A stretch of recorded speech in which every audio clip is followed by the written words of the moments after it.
मित्रों नमस्कार, मैं राज ज्योतिष गुरु फिर से हाजिर हूँ आप लोगों की सेवा में। और हर बार की तरह इस बार भी मैं एक नए विषय, नए टॉपिक, नई जानकारी के साथ आप लोगों के समक्ष प्रस्तुत हूँ। जी हाँ मित्रों, जैसे कि आप स्क्रीन पर देख पा रहे हैं, यहाँ पे लिखा है होरा चार्ट, यानी कि इसे D2 चार्ट भी कहा जाता है। आपको दो चार्ट भी बने हुए नजर आ रहे हैं, ये क्या है थोड़ा सा पहले इनके बारे में हम समझ लेते हैं। जो आप पहले कुंडली देख रहे हैं, होरोस्कोप देख रहे हैं, इसे D1 कहा जाता है। उसके बाद जो सेकंड चार्ट आता है वो हम उसे D2 या होरा चार्ट भी कहते हैं। इसमें सिर्फ दो ही घर होते हैं और दो ही राशि होती है, एक होता है कर्क राशि और एक होती है सिंह राशि। होरा चार्ट जब बनता है, अगर मुझे आप लोगों की तरफ से रिक्वेस्ट आएगी तो होरा चार्ट कैसे बनाया जाता है इसमें मैं अलग से आप लोगों के लिए वीडियो बना दूंगा। लेकिन आज हम इस वीडियो में होरा चार्ट को कैसे देखें, कैसे समझें, कैसे पढ़ें, इस पर बात करेंगे। जैसे कि मैंने बताया, दो ही घर होते हैं और सिर्फ दो ही राशियां कंसिडर की जाती है, कर्क राशि और सिंह राशि। जो राशि ऊपर आती है वो होरा चार्ट का जो है लगन माना जाता है। जैसे कि आप सामने देख रहे हैं, कर्क लगन 4 नंबर राशि ऊपर लिखी गई है, तो इस होरा चार्ट का जो लगन है उसे हम कर्क राशि मानेंगे और सिंह राशि इसके दूसरे घर में मानी जाएगी। लेकिन अगर सिंह लगन ऊपर आ जाता है या सिंह राशि ऊपर आ जाती है तो वो लगन में मानी जाती है और कर्क राशि उसके 12वें घर में कंसिडर की जाती। चलिए थोड़ा सा हम समझते हैं क्या है और कैसे है, कैसे हम इसको समझेंगे और क्या इसके रूल हो सकते हैं।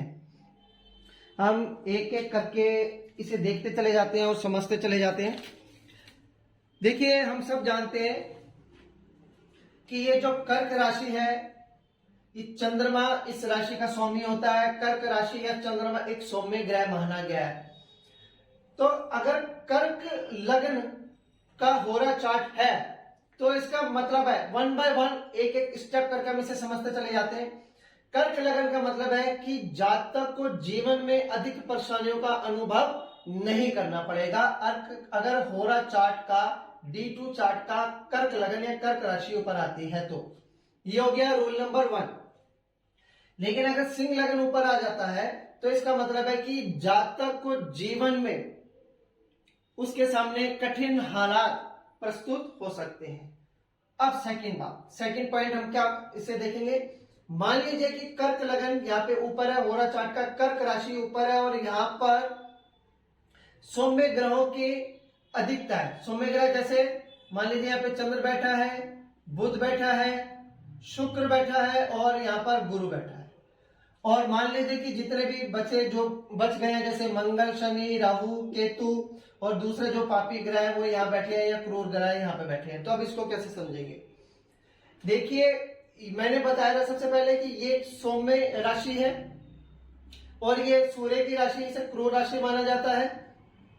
अगर कर्क लगन हो होरा चार्ट का और उसमें सौम्य ग्रहों की अधिकता हो, चंद्र, बुध, शुक्र, गुरु, तो इसका मतलब है कि जातक का जीवन आराम पस्त रहने वाला है। उसे ज्यादा अपने जीवन में संघर्ष नहीं करना पड़ेगा।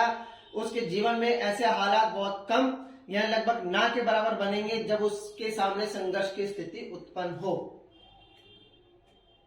लेकिन अगर इसका उल्टा हो जाए, सौम्य ग्रह यहां पर आ जाए, जैसे कि चंद्र, बुध, शुक्र और गुरु यहां पर आ जाए और बाकी के जितने भी हैं, राहु, केतु, शनि, मंगल, वो सब ग्रह यहां पर आ जाए, तब इसका उल्टा हो जाएगा। इसका मतलब है कि जातक को जीवन में अधिक कठिन हालातों का सामना करना पड़ेगा। उसके लिए हालात मुश्किल रहने वाले हैं। अगर ये सिंह राशि ऊपर होती और यहां पर पापियां क्रूर ग्रहों की संख्या अधिक होती, तब इसका मतलब क्या होता। देखिए, सिंह राशि ये एक पुरुष राशि है, यानी कि ये पुरुषत्व, मेहनत, परिश्रम इसको भी शो करती है। अगर सिंह राशि ऊपर हो और यहाँ पर क्रूर ग्रहों की या पापी ग्रहों की अधिकता हो या अधिक ग्रह हो, तो इसका मतलब है जातक परिश्रमी होगा, कठिन हालात का भी डट कर मजबूती से सामना करेगा और उन हालातों से, परेशानियों से पार पा जाएगा और अपने जीवन की ओर आगे अग्रसर होगा। उसके सामने कठिन से कठिन हालात भी जो है बोने साबित होंगे।